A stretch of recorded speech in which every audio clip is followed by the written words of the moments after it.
사람들은 강남에만 집중을 해요. 강남만 사고 싶고. 왜냐하면 사람들이 강남을 좋아하니까. 50억짜리 아파트에 무려 20명이나 몰렸습니다. 27명이 몰린 경매 물건은 감정가보다 6억 이상 비싸게 낙찰됐는데요. 이런 뉴스들 보면 어떤 생각이 가장 먼저 드시나요? 경매는 싸게 사는 방법이라고 이야기하면서 이렇게 사람들이 많이 몰리고 이렇게 감정가보다 높게 낙찰을 받아간다면 돈을 버는 게 맞을까? 라는 생각이 가장 먼저 드실 것 같아요. 그리고 또 많은 분들은 이런 기사들을 보면서 상대적 박탈감을 느낄 수도 있다라고 생각을 하고 있습니다. 하지만 저는 이런 기사들을 좀 보면서 이렇게 생각을 했어요. 그렇다면 나는 어떤 경매를 해서 돈을 벌 수 있을까? 오늘은 부자들만 노리는 강남 경매 말고 우리가 진짜 고민해야 할 현실적인 부동산 경매 투자 전략을 한번 이야기해 보도록 하겠습니다. 자, 그러면 강남 경매 시장은 왜 이렇게 지금 뜨거운 걸까요? 최근에 강남 3구와 용산구가 다시 토지거래 허가구역으로 지정이 되면서 일반 매매는 각종 규제를 피할 수 없게 됐습니다. 하지만 경매는 예외예요.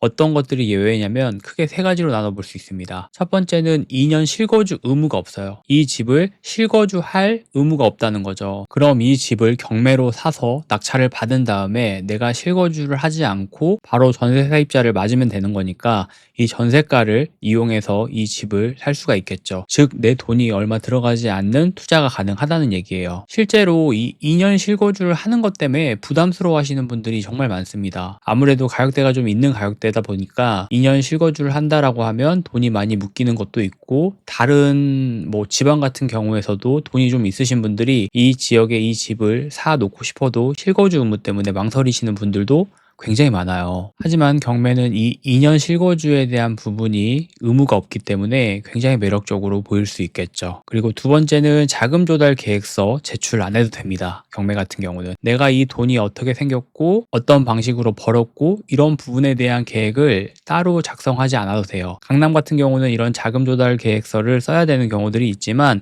경매 같은 경우는 또 이 부분에 대해서 예외적인 사항으로 적용이 됩니다. 그리고 세 번째는 구청 허가 없이 바로 소유권이 이전이 됩니다. 아까 이야기했던 뭐 자금 조달 계획서 뭐 이런 부분이 될 수가 있지만 구청에서 허가를 해줘야 되고 어떤 부분은 이거를 승인을 내줘야 돼요. 이 아파트를 사고 이 부동산을 산다는 거에 대한 부분을. 하지만 경매는 그런 부분에서 예외적인 아까 얘기했던 사항이 될 수가 있습니다. 그래서 좀 이런 부분들 때문에 굉장히 매력적으로 보일 수가 있고, 이러니까 투자자들이 몰릴 수밖에 없어요. 그래서 나온 게 51억짜리 아크로 리버파크에 20명이 몰린 사건, 잠실 우성 아파트에 27명이 입찰을 한 겁니다. 심지어 감정가보다 더 높게 받았죠. 아무래도 투자 가치, 향후 가치를 사람들이 많이 높게 보고 있기 때문에 감정가보다는 높게 받아가는 사실인 것 같아요. 자, 그러면 우리는 이 시장, 우리에게 어떤 의미가 있을까요? 많은 분들이 부자들만 참여하는 시장이네 라고 느끼실 수도 있으실 것 같아요. 맞아요. 수십억짜리 아파트 경매는 웬만한 현금 없이는 못 들어갑니다. 이분들 아마 대출 규제나 이런 것들도 굉장히 많이 껴있기 때문에 어느 정도 현금을 다 가지고 있으신 분들이실 거예요. 하지만 제가 오늘 얘기 드리고 싶은 건 여기서 포기하는 게 아니라 여기서 우린 어떤 전략을 배워야 하고 어떤 투자를 해야 할지 생각을 해봐야 된다는 겁니다. 강남 아파트가 아니더라도 아직은 경쟁이 덜하고 실거주 수요가 있는 지역에 집중을 하면 된다고 저는 생각을 하고 있거든요. 사람들은 강남에만 집중을 해요. 강남만 사고 싶고. 왜냐하면 사람들이 강남을 좋아하니까. 하지만 우리는 경매를 할 거잖아요. 경매를 한다라고 하면 상대적으로 사람들이 좀 꺼려하고 두려워하는 지역, 하지만 어느 정도 수요와 입지 이런 것들이 받쳐준 곳 좀 찾아볼 수 있어야 되거든요. 예를 들면 지방광역시의 역세권 소형 아파트, 신도시 구축 아파트 중에 일부 단지 같은 경우는 사람들이 많이 좋아하는 경우들도 있죠. 전세나 월세 수요가 뚜렷한 대학가 직장 밀집 지역의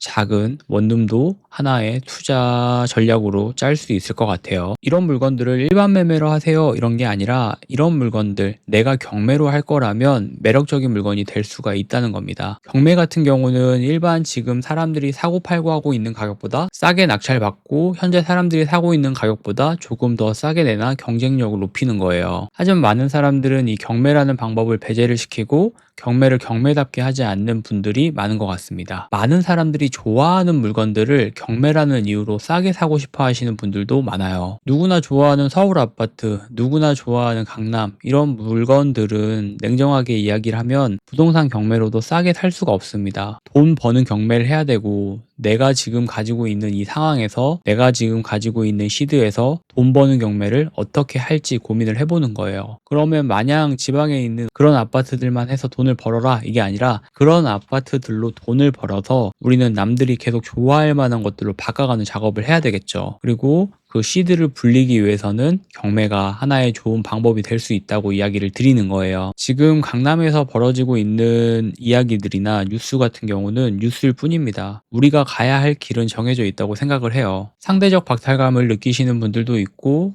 이런 뉴스들을 보면서 경매를 포기하고 부동산을 포기하시는 분들도 많아요. 하지만 이런 상황이나 이런 조건, 이런 이야기들은 언제나 있었고 이후에도 있을 겁니다. 그럼 우리는 포기하지 말고 이 상황에서 오히려 기회가 될 수도 있다고 저는 생각을 하고 있어요. 이런 시기일수록 사람들의 시선이 집중되는 곳이 아니라 사각지대를 찾는 게 진짜 기회가 될 수 있다고 생각을 하고 있습니다. 지금 강남 경매시장은 뜨겁습니다. 그냥 뜨거운 수준이 아니라 많이 좀 뜨거운 수준인 것 같아요. 경쟁도 과열되어져 있고 하지만 거기엔 돈 많은 사람들만의 싸움이 있다는 걸 잊지 마세요. 그래서 오늘은 강남 경매 이야기 한번 해봤고 강남 정말 50억이면 말이 50억이지 엄청난 금액인 거거든요. 하지만 또 거기에도 사람들이 몰리는 거 보면 옥상 위에 옥상이다. 또 돈 많은 사람들의 리그가 있다. 이런 것들을 좀 생각을 해보기도 합니다. 실제로 법원에 가서 보면 50억뿐만 아니라 100억, 막 100억 넘는 물건들도